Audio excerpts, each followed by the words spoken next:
I mean, is Cooper Rush worth 2.5 points? I would hope Quinn Ewers put up a decent stat line against Arizona State. If he didn't, we have a real problem. You can say the same thing about Creighton. Okay, they had the one good game against Kansas at home. When Toast talks about the kicking market, it's like some earth is flat shit. Andy, true or false, this is going to be a dog walking. Dog walking. This is my dog walking of the day. I think it's going to be very ugly. Dog walking. I think this is going to be ugly. Hey, get the sauce. Yeah, just to see a couple go through. What's up, everybody? Yep. Happy Monday morning. Hope you all had a great weekend. Man, Saturday. What a day. So Saturday was a perfect reminder of when you go into these long slates, right? Specifically, college football Saturdays, college basketball Saturdays. It's a marathon race, man, and I had a roller coaster. I started off 2-0, and Ohio State had a big lead, and Oklahoma had a big lead, and I was like, oh my God, I'm about to have another amazing day. They both blew the lead. I lost BYU. Then all of a sudden it was looking like I was going to have a terrible day. And then, man, everything just started. I just won everything from there on out except Auburn, and ended up having a great Saturday.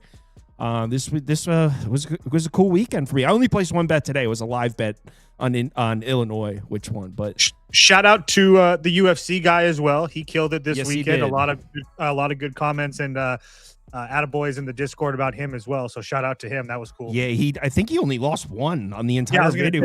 Yeah. I tailed 2 or 3 of them, but yeah, that was awesome. I only tailed the one, Volk. That's it. I wish I tailed more. Hindsight being 2020. Spoon, how was your weekend?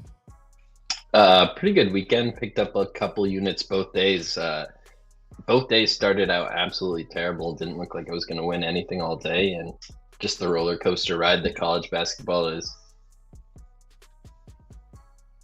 Speaking of that roller coaster, shout out Nebraska. Thanks for showing up today. I just want to appreciate that. I just want to give everybody thanks for letting me get 1 + 130 with Illinois. Absolutely free 99. Hey, couldn't happen to a better set of people than the Cornhuskers. I hate to see it. I hate to see it. Spoon, I got a graphic here. This is officially called We're Calling Toast on His Bullshit graphic. Ready? So based on the way Toast has been on the show the last few days, I have his record since January 1st. You think it's going to be you think it's going to be terrible, right? I thought it was. Let's pull it up. This is Toast's record on the bets he's posted since January 1st. He's 119 and 110. Are you kidding me? 119 and 110. You would think this dude is losing his house the way he's talking. It feels like it sometimes. God damn it. All right. So I think that if anybody's watched this show long enough, we all know I'm emotional. It is what it is. Yeah, it's who I am. Yeah, the people that know. So I already know this is Spoon's game before we even get into it because I don't recognize either logo. Florida A&M against Alabama State. And you know what, Spoon? Someone actually commented about this game before we even went live. Let me go find it. Yeah, in the Discord, yeah. Oh, someone was talking about this in the Discord too. Yeah, I think there's some interest in this game here, Spoon. Well, I'm not sure who's interested in this game besides me, but I am. I'll tell you. Hold on. It said he said I'm not sure if anybody else is paying attention to this, but Florida A&M plus 2.5 at Alabama State seems to be way off to me. Florida should be the favorites. Wrong team favored. You agree? I completely agree. I didn't take the 2.5 points. I took the plus 130 money line. This is a confusing situation. The starting point guard left with an injury in that Texas Southern game. I don't believe he'll be back to start in this. There's very little injury information. Maybe the off-start line means he's in, but so often in these SWAC games, the lines are just off. And a lot of these smaller schools, I feel like the injury information doesn't necessarily get baked in that quickly. So I think this is a Florida A&M spot. Nice little buy low off back-to-back losses. Alabama A&M is one of the better schools in the SWAC this year. I don't make much of that. They could have won that Jackson State game. They lost it by 1 point coming down the stretch. They led most of the game. This is a team that's played pretty well in conference. They have their entire team healthy. They grade out metrically much better than Alabama A&M does defensively and offensively. I agree that this is wrong team favored. All right, so Florida A&M plus 2.5. You think the wrong team is favored. Toast, did you look at this one or no? I did not. All right. Let's move on to the next one. And someone said Trevor's missing. Put him on a milk carton. I just want to dead the rumors. I did not kick Trevor off. He tells us when he can make it, and he hasn't been able to make it. I'm not preventing him from coming on. He just has not come on. He tells us when he's going to come on. Just for the record, he said, quote, "Can't make it tonight, but I'll be back to normal schedule for tomorrow's show." So for everybody, I'll believe it when I see his face on the stream. I'm going to guess this is another spoon game because we're talking about the Boston Terriers against Holy Cross. This sounds like a spoon game to me. He just wanted to put up another Terrier logo. I'm kidding. Go ahead, Spoon. He likes those Terriers. So I know just off the logos alone here that Kyle immediately likes Holy Cross because they don't have a terrier or anything jazzed. No, but that's up a in normal the logo. It's not that I don't hate No, terriers. if you see the one like the Terrier that they use in like pictures and stuff, you'd hate it. I promise. I gotta see it. I posted it in the Discord at one point, but yeah. All right, go ahead, Spoon. This is a Boston U spot for me. I have the money line at -115. This is an offense that is so much above what Holy Cross's is right now. Both of these defenses are awful. Both of these teams are at the bottom of the Patriot League. Not a lot great to say about either side, but Boston University can actually score the basketball. And Holy Cross, I don't know how they stay in this game. I think they're a short dog just because of the home court advantage here. Neither of these teams play with a ton of pace. I think Boston U just finds a way to score more points and wins this basketball game. What is with these Terrier logos? I told you. This is terrible. Watch this logo here, guys. This is a quick break to look at this logo. So here, Quick break. What is this? And then look at the Wofford one is worse though. The Wofford one is like, all right, whose 6-year-old niece drew that? Oh, wow. Spoon, did you bet that? Did you bet this already? Yeah. I was just because I felt the same exact way. The only thing that threw me off is that Boston, obviously they're in games that they're all going to overtime, but they had so many games go to overtime. And it seems like all Holy Cross has done is play on the road the last 3 weeks, it seems like. So I was just really confused by that. But yeah, it would only be Boston as well. I think they're significantly the better team.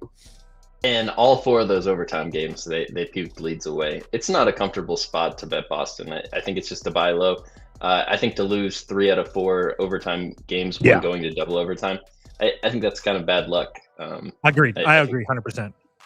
All right, let's move on to. Okay, so a couple people comment about this game. TWD's crazy ass says Syracuse plus 11.5 is the most free bet on the board, and I quote his words, not mine. Syracuse on the road in where the hell is the name of this place again? Chapel Hill. There you go. Is 11. Is it? Yeah, it's not Chapel Hill for the football, then, is it? Or do they still call it Chapel Hill? I think it's Chapel Hill, right? Oh, I didn't know. It was a legit. No, question. I think the football stadium is also in Chapel. Is that a city? Is that a city? Yeah, Chapel Hill's the name of the city. Okay, I thought Chapel Hill was. Wait, hold on. Specific. I think it is. Spoon, do you happen to know? Chapel Hill's the name. It's Chapel Hill, North Carolina, isn't it? Yeah, that's the name of the actual. Okay. So, is 11.5 too many? Because this is not a bad team. It's not like they're playing. Oh man, example of a bad team in the ACC. Notre Dame, Boston College. It's not they're playing Boston College. Is 11.5 too many, Toast? This is a hard one for me. Syracuse is kind of an enigma to me. I don't really trust them on the road, so it's really hard for me to get behind them. But at the same time, I do think that they're better than what their record shows. I know that, since Donnie Freeman's been back, it's not like it's been absolute winners or anything like that. They've obviously lost some games, but there's just something about this North Carolina team that doesn't really do it for me when we're laying double digits here. They've been more than capable of doing it, obviously, but they have Duke on deck, and I feel like most of the focus is probably going to be in that game, and I just really wouldn't be surprised if Syracuse came in here and they played them to a 9 or 10 point game. So Syracuse has played a lot of really good teams as well, especially on the road or on neutrals as well. So not that it's the same as North Carolina, but I would assume that Syracuse kind of gets up for this game. And this is a kind of a game where North Carolina just tries to get in and get out with a W with Duke on deck. So it would be Syracuse for me. But I've also had a thing for Syracuse. They've done really well for me. Yeah, I just don't think that North Carolina should be laying this points to a team that's actually somewhat okay. So this is not a game you're betting? I did not bet it, no. Mr. Weskers, our resident Syracuse guy, he said, and I quote, "I'm the Syracuse expert. They lose badly here." Well, actually, he says they lose bad here, and I corrected his grammar. Spoon, tell me why, Weskers, though, because I mean, like, if you worry, and being seriously, because I do respect you, you're on here a lot. I mean, take out the NC State game, which was really bad. I mean, it's not like this team's been terrible on the road. I mean, the Boston College loss is bad. That's an overtime loss. I mean, the score looks worse than it is, but it's not like they've been terrible on the road. I'm just curious to hear what your thoughts are. Go ahead, Spoon. Yeah, I think this is a Syracuse spot. If we look at North Carolina, this Duke game coming up is obviously a big game for them. Kind of a look-ahead spot. And if we look at their recent years, the results are really indicative of that. We have to go all the way back to 2019 to find a game they played the game before Duke that they didn't lose outright or go to overtime in. And Syracuse is not a good team, but a lot of those teams weren't great teams that they lost to as well. I'm not going to get there with the money line. I see a 12 on the board already. It was 11.5 all openers. I have that 12 circled. I assume we'll see 12.5 spot, and I think I'll move once I see a 12.5, 110 with Syracuse. Yeah, Circa opened up 10.5, and in the last 2.5 hours has already moved up to 12. So they moved up to 11.5 and then moved again up at 12. So it does seem to be moving towards North Carolina. I kind of like North Carolina, but it would be really nice to get a 12.5. They don't shoot their free throw well, Kyle. It's just one of those things where there's enough things there where it's just going to make it, for me, it just feels like it's going to be a little bit hard for them to cover. Not to mention the fact that they've only played really 2 other home games this year against somewhat decent competition that's even close. One of them was Kansas way early in the year, and the other one was Wake Forest, who I think is kind of overrated. And Wake Forest played into a 3-point game. So, Saturated in the comments says, "How many of our esteemed panel faded my Illini today?" I think everyone up here had Illinois. I don't think Spoon bet the game. I live bet Illinois and Toast had Illinois. I think we all had. I had Illinois plus 2.5, 130 on the money line. I live bet. I took it at second half. I liked Illinois. I just couldn't get there. Yeah, none of us had Nebraska. Let's move on to the next game. By the way, Mr. Weskers, I got your live chat on the website. I'm not going to leak the team. Weskers says Weskers found an edge here, but I've been tracking to see if you were spot on with what you said. By the way, Weskers, on the live chat on the website, I can't respond to you if you're not logged in with your email. So I can read them, and I know it's you because I know how your crazy ass talks. and you usually sign it Dash Weskers at the end, so I know it's you. But I'm not able to respond. So if you want me to respond to those, you have to log in with your email because it doesn't know where to send it. Stephen F. Austin McNeese. Actually, I think this is Toast game, right? I guess I wanted Spoon's help here. Like, why are we getting, why is this number so small? Like, do you think that because I think McNeese is like a significantly better team. Is that just a crazy assumption or not assumption? Is that just crazy an analogy? I think McNeese is the better team. I think this game is going to come down to a dogfight. I think it will be a last possession kind of thing. I think there were 3.5s out there with Stephen F at one point. I was kind of looking at that side of it. But just because I believe McNeese is the better team, I expect them to win this game outright. I don't really want to be on the other side, but both of these teams coming in, Stephen F is 12-1 in conference. Their only losses to McNeese, it was by 2 points on the road. So you got to think they're going to take this game very seriously, find a way to win it. McNeese's only loss has 2 losses in conference, one to open up the season a long time ago. It was basically a different team playing at that point. And then a game they lost to UT Rio Grande Valley, and they should have had that game wrapped up much longer before they came down to it, and ultimately blew that in the last couple of minutes. I think McNeese is the better team, but I think you probably take the points with Stephen F here.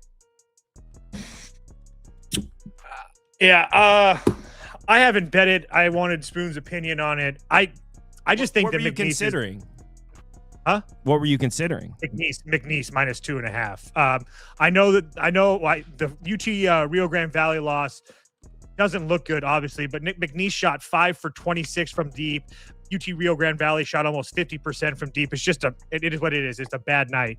But I feel like McNeese has played a significantly better schedule, 187 overall and 17 in the non-con compared to 305 overall and 302 in the non-con. I mean, the only time that Stephen F. Austin has even been somewhat tested is this McNeese team. And yes, it was a 2-point game, but I don't know. I just feel like McNeese is a significantly better team. I just felt like this number was kind of short. KenPom has this one. I have it like 3.5. I think a couple people have 3.5 in our Discord with Stephen F. Austin. But yeah, I'm going to wait to see if I can get like a 2 with McNeese or something like that. But yeah, I really want to play McNeese. I think this does come down to be a close game. The biggest lead McNeese got in that first game was 4 points, and that was in their home building. Someone said follow Toast today because he has clean hair. So there's. Trust, I haven't washed my hair all weekend, guys. I'm not gonna lie to you. What the fuck is wrong with you?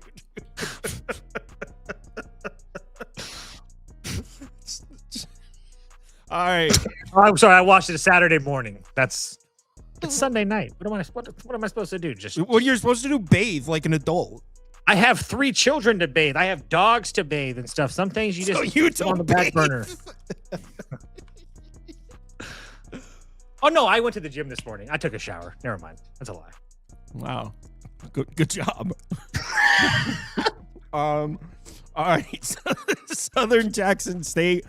I'm guessing this is Spoon. Some swag ball. Yeah, this is Southern for me. Southern minus 3.5 minus 110 is the number I have right now.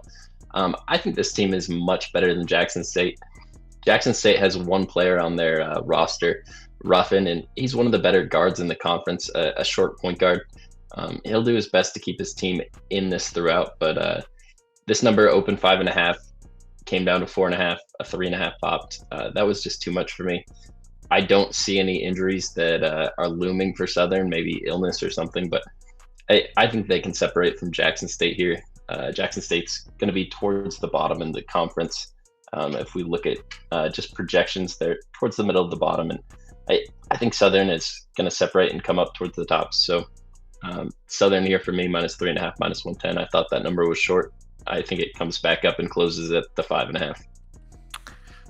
I actually looked at that game too. I felt the same way. I feel like, and again, I don't know these a lot, but I feel like Jackson State's got a lot of credit early for playing a tough schedule. But anytime they've somewhat essentially faced any team that's not 300th ranked, they've been pretty damn bad. So Southern minus 4.5. I hate their colors. Not that matters, but But the logo's fine, right? There's no. Yeah, it's a cool logo. I like the SU. It's a cool logo. It's just the colors.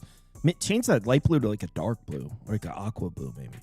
I feel like Jackson State is a dentist office logo. It is. It does look like a dentist office or like an attorney's. Yeah. Kansas, Texas Tech, best game on the board. So the main question to ask with this one, it's pretty straightforward. How much of what we just saw against BYU are we buying into? I mean, they jumped out to a huge lead. They were up 20 in that game against BYU. They were shooting 9 of 11 from 3. That is just not sustainable. But they were playing with a lot of energy. The defense looked really good. BYU looked rattled. They did not let BYU get comfortable. But here's the thing. They're not going to shoot 9 of 11 from 3. Can they bring that same sort of defense on the road to Lubbock? It's a question of how much are we buying into that first half against BYU? Because if Kansas can play like that, they can beat anybody. But I don't know. 9 of 11 from 3 is not sustainable. The defense did look better. Is Peterson playing? Do we have a status? I think it's the same for every single game from here on out. We don't know if he's going to play, and if he does, he's going to play 25-minute max, and you're going to see the best player in college basketball for 25 minutes and max. I mean, that's not like a hot take, is it? So in that game, part of that storyline was they got out to a huge lead over BYU. Peterson was playing. He was part of that onslaught from 3, went 3 for 3, dropped 18 points in 20 minutes. Played amazing, came back in right at the end when they needed him again. It was just an on-off switch for that team. He just came off a game where he didn't play versus Kansas State. Kansas State has a more physical defense than what BYU does. if you're trying to give a player a day off because you're worried about his health long term, and you want to skip one defense, Texas Tech is towards the top of the list of defenses I would not want him to play against. After this, Kansas goes to play Utah, Arizona, Iowa State. Iowa State would be the next team on that list, in Houston. Those are the games that are going to be huge for Kansas coming down the stretch, but they're already 6-2 in conference. I don't know that he plays very much. I'd be shocked to see him play more than 20 minutes in this game tomorrow. This is Texas Tech for me. I didn't get there. The number's 4.5. I saw 5 pop at one point. I don't know if there's a number where I'd finally pull it with Kansas, but I think Texas Tech can win this by 2 possessions. I don't know that I bet this game, though. I literally have 25 minutes max circled because that's what it's like. That's the average. There's never, I mean, I think he's played that more than twice all year. I'm not even mad about it. I'm just saying, like, I don't feel comfortable betting Kansas State just because I don't really know the number, or I don't know the number of what he's going to play. And yeah, like Spoon said, he came back at the end, yada, yada, yada. But again, I'm just, it's hard for me. But regardless of him, I do want to shine a light on a couple players for Kansas. Bryson Tiller and Melvin Cancel, who's been absolutely awesome. And especially Bryson's been really, really coming into his own. So I don't think that they're just like a total walkover. But I just really haven't been impressed with what Kansas has shown. To answer Kyle's question, I didn't take much from the first half. We saw the number 1 overall pick go absolutely crazy, and everybody else couldn't miss by 3. I posted the shot quality score in the Discord. Everybody's like, oh, this thing is broken. It doesn't know what it's talking about, yada, yada, yada. And then here we go. All of a sudden, it's a close game for BYU. And it's like, oh, my God, it's like things are all relative, and then things work out, and things get even. Like, shot quality has BYU, Colorado, and Iowa State all wins for Kansas, all graded as losses. I think Kansas is kind of playing on borrowed time here. I agree that if Peterson is playing in 100%, they're one of the better teams in the country, but you just don't ever really know. And again, it would only be Texas Tech for me. I would love to come on here and take Kansas as a dog, especially because if you were to bet them and he plays his 25 minutes or whatever, it's probably a decent chance that you cover because he's that damn good. Well, here's what I'm looking at. Why 154.5 seems 3 or 4 points too high for this total. I mean, Kansas is not a fast-paced team. They should struggle to score. They're not going to shoot 9 of 11 from 3. That's the part where, like, that is not sustainable. The thing that I think we can take some away from that game is they looked really good defensively. And I think they're able to bring some defense here. And Texas Tech is not a team that runs a lot of fast breaks. 154.5 is a high total. I love that, actually. Under, right? 3 other sites I have it under 150 number. Obviously, it's 153. And if we're being honest, like Spoon said, Texas Tech is a defense that you usually can count on. And they have been lackluster, to say the least, against Houston and UCF. Obviously, Houston's a very good team, and they had to go to UCF. But regardless, you would expect. I mean, it was Bartovic has the effective field goal. Like, yeah, it's been terrible over the last 2 games. So they're almost giving up 56% from the field. They're usually in the 40s, mid 40s. So I would expect. Yeah, I'm down to play it under. Why are these Texas Tech final scores so high though? I was just going to point that out, like 92 versus Baylor, a Houston game, 90-86 final, 88 Utah, 84 BYU. The possessions are going up if you kind of look at this, just the recent. So you think they're speeding it up? I don't know that that's intentional. Neither of these teams played with a ton of pace over the course of the entire season. Sometimes things change. Pace, they've had over UCF 69, 65, 67. I added last 5 to the table so we could see the pace here. The pace for Texas Tech seems pretty much the same last 5 in full season, and Kansas same thing. So the pace. What's going on is it looks like Texas Tech just can't miss a shot recently, and same goes for Kansas. There's just so much regression right here. Yeah. And I'm pretty sure they've been. Let me double check.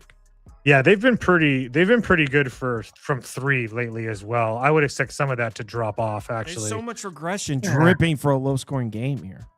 Yeah. Well, I'm not playing scared, man. I'm taking it under.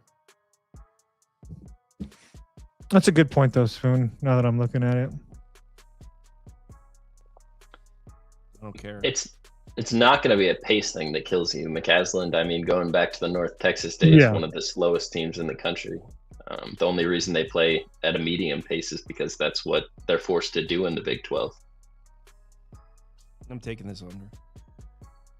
Yeah, I'll join you. Betting just totals in college basketball, it just makes me absolutely nauseous. The only thing that I've freaking started having success with. Shout out Alabama and Florida for that easy over today, boys. Yeah, I've had success betting. Shout out Cleveland State for hanging on to that win. I told you they're fighting. You were acting like me. You're like, oh, turnover, back to back, missed free throw. Come on. All right, let's move on. I did bet that under, by the way, -108. You guys didn't know, Spoon cashed Cleveland State plus 8.5. Cleveland State money line. Yeah, I saw it on Twitter. Weber State, Sacramento State here. Who selected this beauty of a game? Me? I did not click this, or if I did, it was definitely not intentionally. Oh, this is like one of the best games of the night from this board. What are you talking about? Did I click this, or did you click this? Toasted. Oh, I clicked it. I'm loving me some Big Sky this weekend. Look, I don't think that obviously this is our bottom of the barrel here with both of these teams, obviously. But I just don't understand. I think that we can catch Weber State on a little bit of a buy low situation. I know that they have not played well on the road, excuse me, as of late, but Montana and Montana State are significantly step ups in class compared to this Sacramento State team. And to be dead honest with you guys, Sacramento State's been kind of up and down this year, and they've kind of looked decent over the last 2 weeks, but against some decent competition. And it's easy to look at their last 2 home wins against Montana and Montana State, 2 wins that were just teams that Weber State just lost to on the road. But I think that Weber State is favored here for a reason. I think they're significantly the better team, and to get them under a possession is a bet for me. So I'll be on Weber State tomorrow for sure. Any thoughts, Spoon? Yeah, I agree that Weber State's the better team. These 2 teams have already met. Weber State won that game pretty handily, 95-82. Notable, they shot 50% from 3, but only took 18 of them. They went 9 for 18. So even if they missed 2 or 3 of those threes, they still win this game handily. Shaq State, you have Shaq's son playing on this team, Mikey Williams, Prophet Johnson. I hate him so much. This team playing on the floor, a lot of the actual just like eye test I see, it's a team that doesn't blend, doesn't have a lot of it's the all social media team. Wait, but they're coming off back-to-back wins at home, and they're playing 2 more games at home. Montana State, Montana, both pretty good teams. So I didn't really want to get in front of it, but I think it's a really good sell high on Sacramento State and a good buy low on Weber. I kind of like this. I might revisit. Mikey Williams is the kid that he was like one of the best top prospects, right? He got in trouble. Yeah, social media star. And he got in trouble, right? Because he could carry a gun. He's so tough. Oh, that's what it was. Yeah. Oh, so he plays for Sacramento State? He was supposed to be like one of the top. Okay, that's cool. I'll bet on Mikey Williams then. Sacramento State. I'm just kidding. I don't know. Mike Bibby's the coach. Mike Bibby? Yeah. How are we not watching every one of these games? Mikey Williams and Mike Bibby. Fun to watch. I've tried a couple times, but it's been a minute. All right. It's not fun. All right, guys. I'm going to talk about some NBA. These guys will be back tomorrow with hopefully TV Jones. Tuesday's always a loaded day, so tomorrow will be. Whoa. Bethune-Cookman too. Money line -115. One more SWAC game in there. That's one of the better SWAC games of the day. I think that's a great opportunity to buy the best team in the SWAC at a money line price. Just 2 good teams. Alabama A&M has showed up, but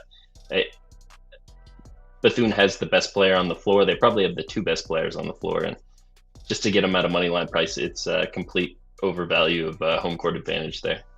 Bethune-Cookman money line. All right, I'm going to talk about the NBA. Talk to you guys later. Good night, guys. Okay, first up, only 4 games tomorrow. Tomorrow's show is going to be a long one because there's a bunch of NBA games on tomorrow. I only bet one of these games.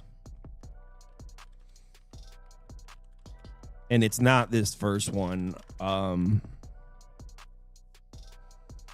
right.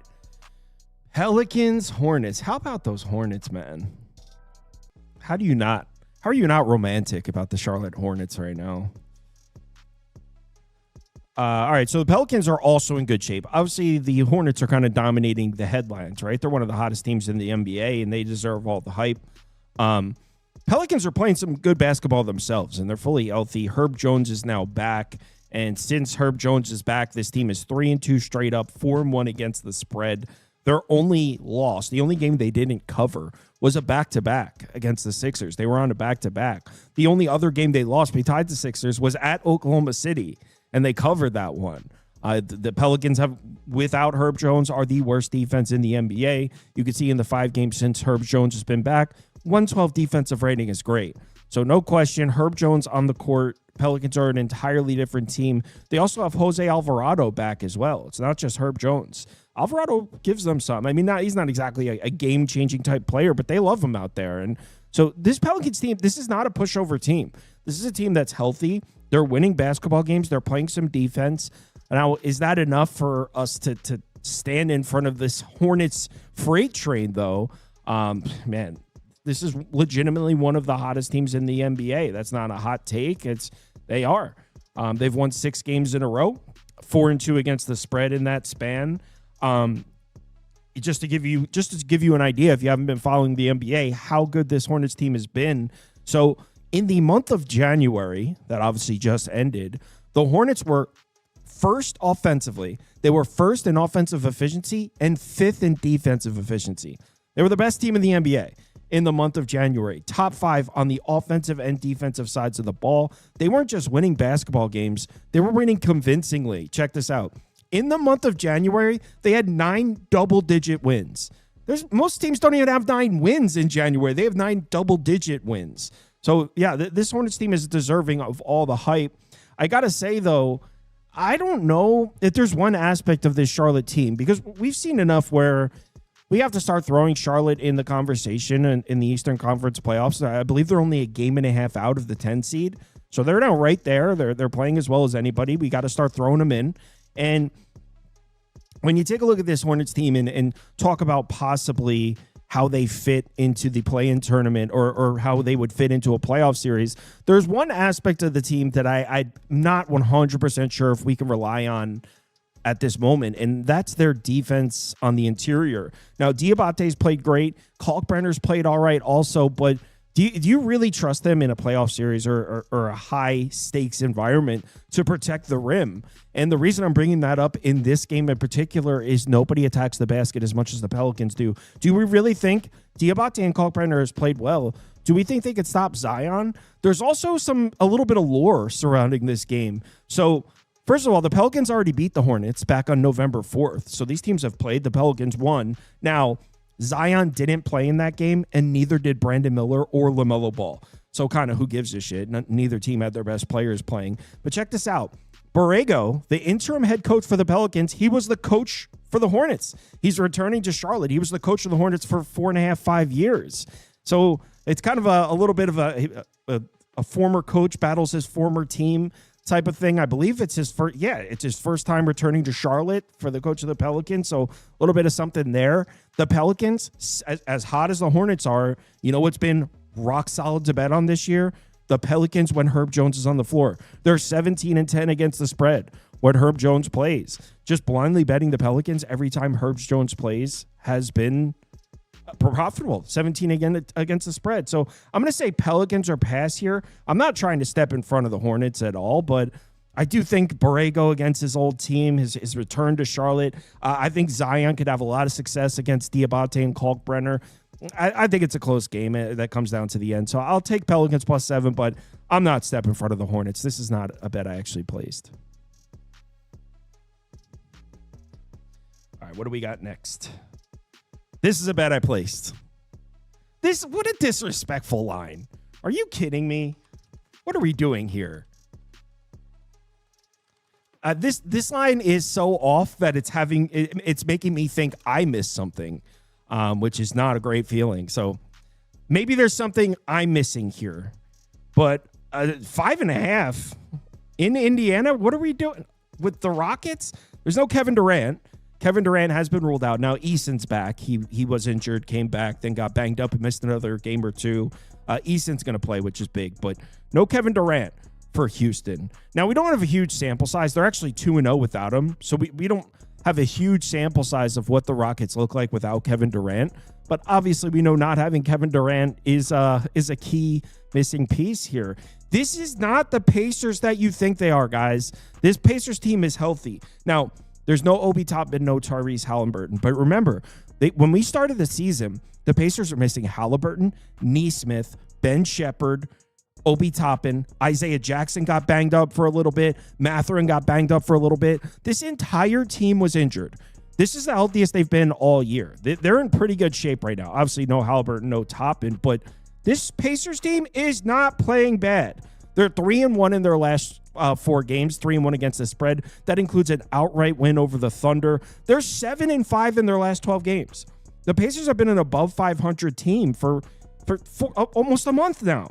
The Pacers are not playing poorly. There's a perception that this is one of the worst teams in the NBA because their record on the year indicates they are. Most of that came early in the season when they were missing everybody. Since this team has gotten healthy, they're not playing bad at all. They're playing average basketball, slightly above average basketball on both sides of the floor here. This is not that bad of a team. And to be giving them 5.5 at home, we're seeing, look at this graphic right here. What am I looking at? The pace. We're seeing the Pacers pace come back. That's Pacers basketball.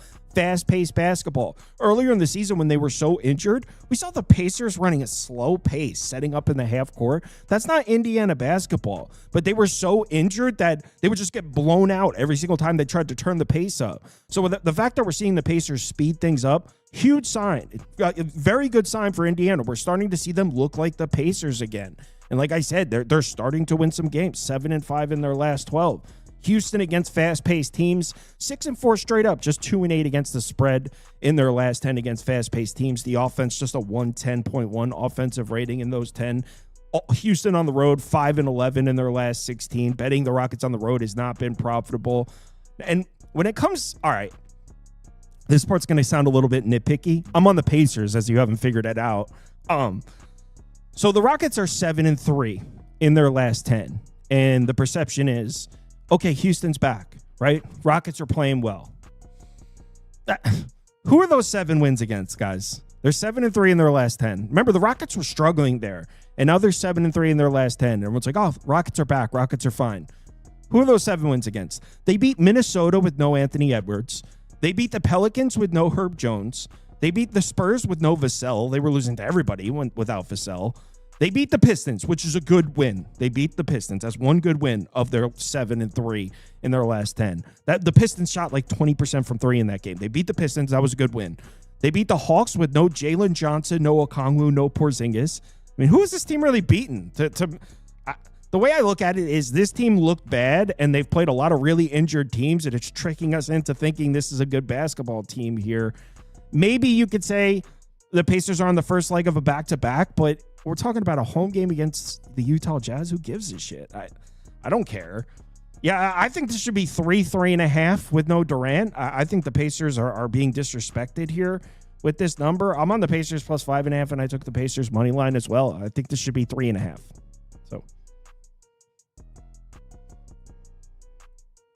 So someone said, if you like Indiana, wait for a better number tomorrow after the public hammers the Rockets. Well, the public wouldn't move the number. The number's only going to move based on sharp action. In fact, looks like it's starting to come down.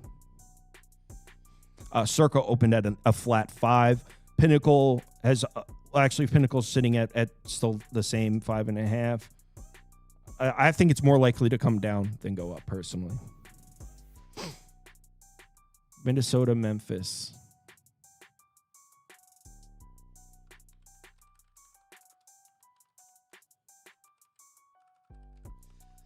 Didn't spend a ton of time on this one. So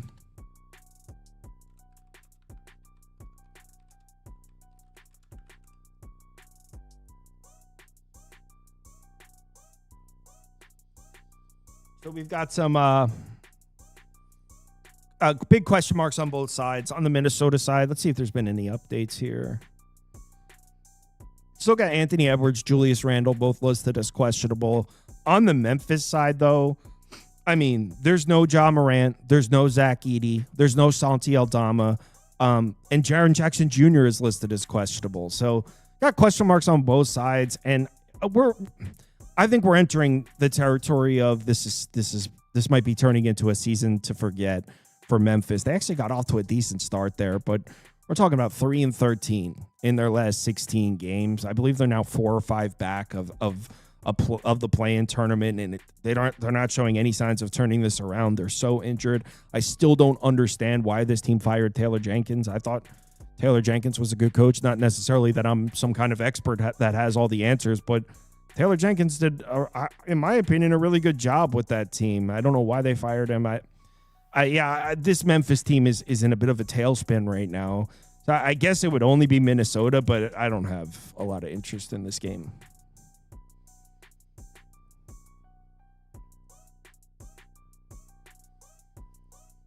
And then last game on the board, I might be down to bet this one. The problem is that number 2.5 feels about perfect to me.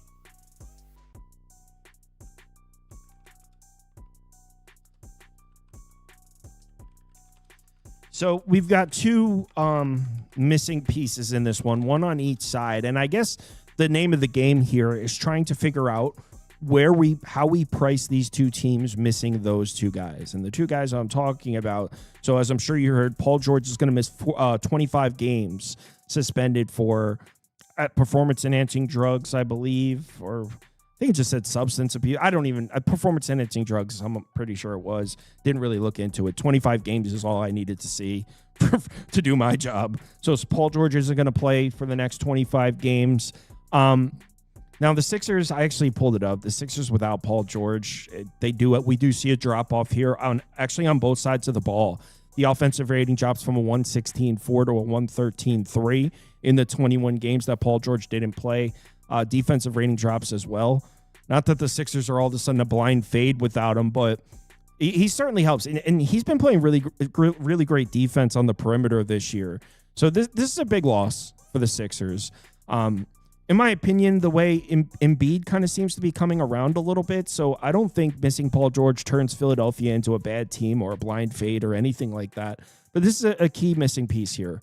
But same goes for the Clippers because there's no James Harden in this one. I'm not sure.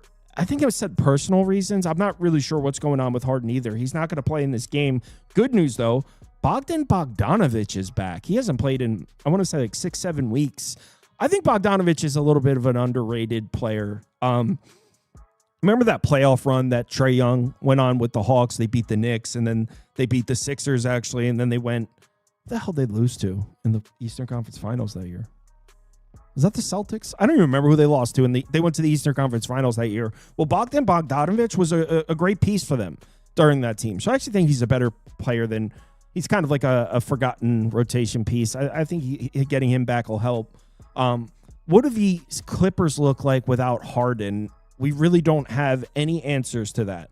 So Harden's only missed 3 games this entire season, and 2 of them were before the Clippers started playing well. Since the Clippers, you remember how, the Clippers got hot about a month and a half ago. Clippers started winning games. Clippers started looking like the championship contender they were projected to be about a month and a half ago. Since then, James Harden has played in every single game except one. Every single game except one. He hasn't missed a game in a month. So we don't really have a large sample size to determine what the Clippers look like without James Harden. I think 2.5 is fair. I think the Clippers win this game, but I also think Philadelphia is a good basketball team, and I still think they're going to win some games even without Paul George. Strength of schedule, kind of a concern for both these teams in the last 10 games. Philadelphia 24th, the Clippers 25th. With no Harden, the 2 missing players make it a little tough to zero in on. But I think the way this game is priced, it's telling me that market thinks James Harden being out is a lot more significant than Paul George being out. And maybe if we were just pricing it based on the offense, I'd agree with that. But Paul George has been great defensively. So I think both those guys out might be an even loss on either side. So I'll put the Clippers up, but I think -2.5 is about fair, to be honest. So I don't even think I have a graphic for the Clippers, actually. Sorry. Yeah, I didn't bet this game. I would say Clippers or pass, but I'm not betting this one. Thanks, everyone, for watching. Wait, someone said, we sure he's out? I'm pretty sure he is out. Let me refresh. Oh no, it's not 100% confirmed. I guess I saw that due to undisclosed personal reasons. I'm not sure with James Harden. Didn't bet the game. If Harden plays, I think -2.5 is probably good, right? I don't know. I don't feel too confidently about that. He wasn't with the team for undisclosed personal reasons the other day. Hasn't been confirmed that he's coming back yet. So, all right. It does not say Harden is playing. He said he's listed as questionable. We don't know if Harden's playing yet. All right. Later, guys. Thanks, everyone, for watching. See you all tomorrow.